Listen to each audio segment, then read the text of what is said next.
өглөө ирлээ. Шинэ өглөө сэрлээ. Урамтай өглөө. Урамтай өглөө. Өглөөний минь түргийг сонсогчдоо лав гаригийн урамтай өглөө нэвтрүүлэг эхэлж байна. Энэ удаа тархины үйл ажиллагааг сэргээх, эрч хүчээ сэлбэх, урам зоригоо хэрхэн нэмэгдүүлэх тухай зөвлөгөөг сонсогч танд хүрэхээр бэлтгэлээ.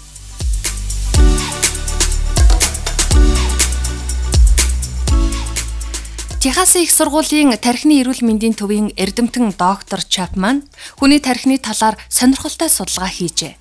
Тэрээр тархи бол хамгийн хүчтэй цахилгаан биохимийн гайхамшигт цогц механизм юм. 100 тэрбум мэдрэлийн эс янз бүрийн холбоос үүсгэн мэдээлэл солилцож байдаг. Тархины эрүүл мэндийн төвийн судалгаагаар тархи нь динамик, шинэ нөхцөлд амархан дасан зохицдог. Засаж залруулж болдог, уян хатан шинжтэй гэсэн дүгнэлтэнд хүрсэн байна. Хүмүүсийн сэтгцийн чадварыг дээшлүүлэх бүрэн боломжтойг энэ судалгааны дүгнэлтээс ойлгож болох юм. Харин одоо тархины үйл ажиллагааг дээшлүүлэх шинжлэх ухаанаар батлагдсан 7 нууцыг танилцуулъя.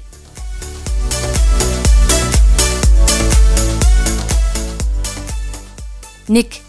Нэг л ажлаа чанартай хийх.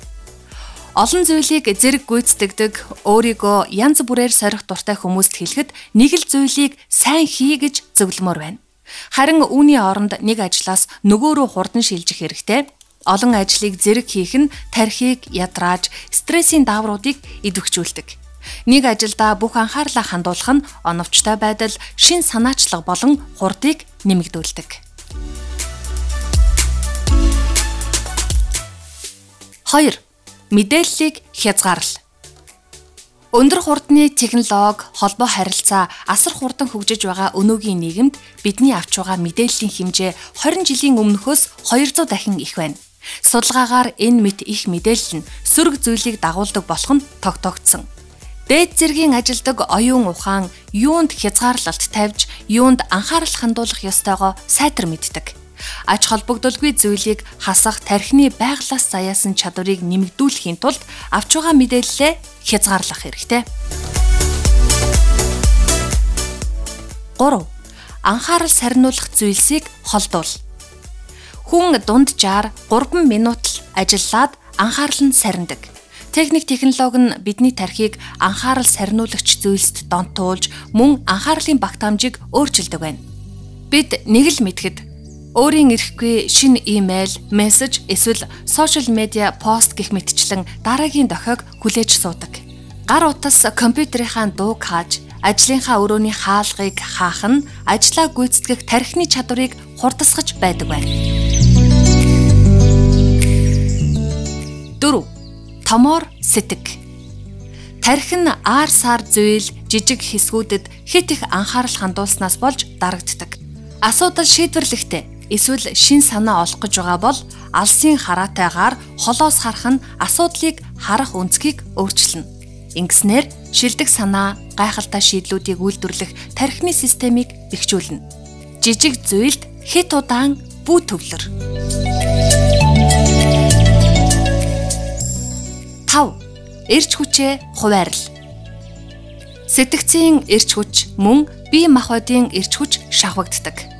Ажлаа эренбэлж хамгийн чухал ажилдаа бүх анхаарлаа төвлөрүүл. Тархи хамгийн идэвхтэй, үр бүтээлтэй ажиллах үед чухал ажлаа хийж гүйцэтгэг. Ихэвчлэн өглөө хамгийн үр бүтээлтэй байдаг.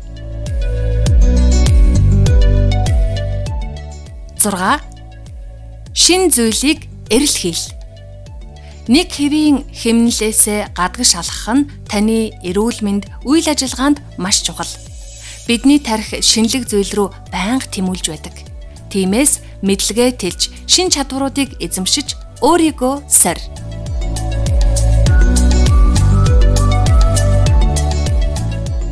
7. Сэтэлжүүл. Шин чадваруудад суралцахаас гадна дуртай зүйлээ хийж, сонирхлыг тань татах шин зүйлийг илрүүлэх үед таны тархи хамгийн аз жаргалтай байдаг. Таны сэтэлжүүлж, идэвхжүүлдэг зүйлд анхаарлаа төвлөрүүлэх нь сурах үйл явцыг дээшлүүлдэг. Лав гаригийн урамтай өглөө нэвтрүүлгээр энэ удаа тархины үйл ажиллагааг сэргээх, эрч хүчээ хэрхэн сэлбэх талаар зөвлөгөө мэдээллийг сонсогч танд хүргэлээ. Энэ өдрийн зорьсон, төлөвлөсөн ажилд тань амжилт хүсье.